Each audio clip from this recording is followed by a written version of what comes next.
After a very long hiatus, Asus made a comeback to the Indian market early last year, and boy did they shake up the segment.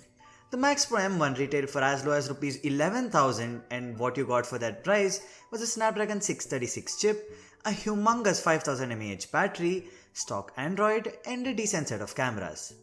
At the fag end of 2018, Asus decided it was time to take it up a notch further and upgrade the Max Pro M1, and as a result, we now have the Max Pro M2.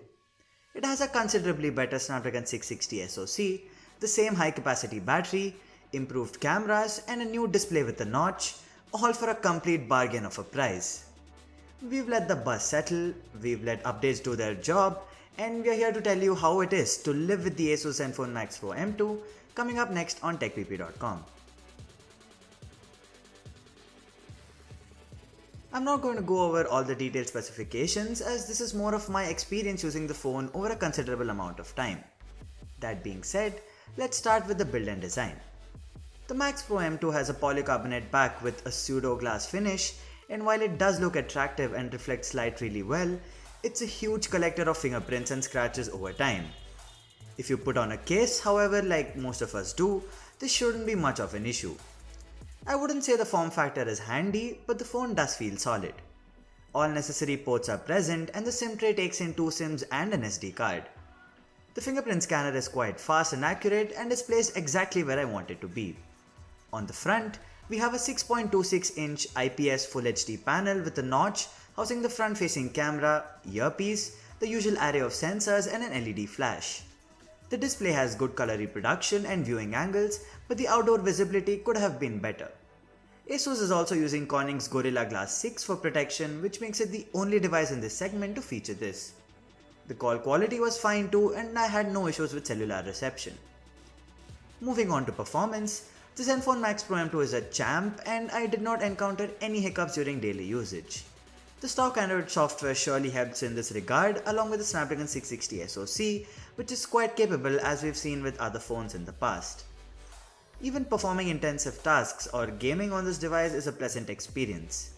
How I wished Asus shipped this phone with Android Pie out of the box, but you have to settle for Oreo as of now. There are some jitters here and there and some odd force closes, but that's something that can be improved by updates. Let's now talk about the cameras. The rear, just like every other modern smartphone, has 2 cameras. A 12MP f/1.8 primary lens and a 5MP depth sensing unit. Pictures shot during the Max Pro M2 turn out to be sharp and vibrant at most times. However, the level of detail isn't too high when shooting distant objects. When shooting in portrait mode, the edge detection is not perfect and the white balance is a hit or miss.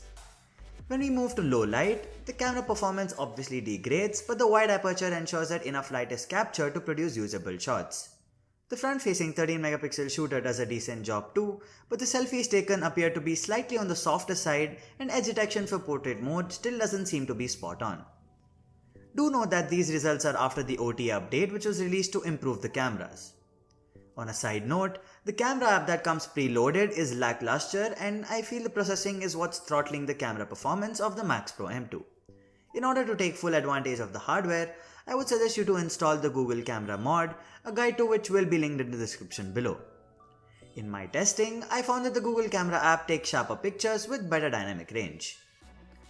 The main highlight of the Max Pro M2 is the 5000 mAh battery that it carries, and truth be told, I wasn't as pleased as I was expecting to be. Having used phones like the Redmi Note 6 Pro or Asus's own Max Pro M1 from early last year, the Max Pro M2 seemed to underperform and give me anywhere from 6 to 7 hours of screen on time.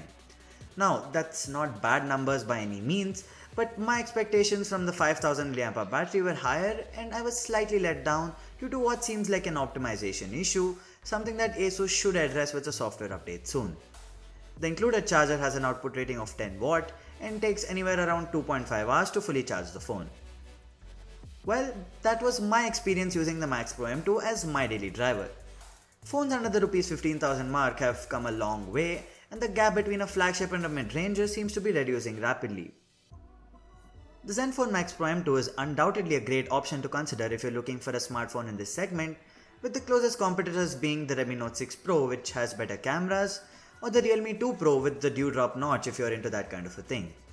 For a starting price of Rs 12,999 in India, I couldn't find much to complain about the Max Pro M2, and you won't either. Hope you enjoyed watching this video.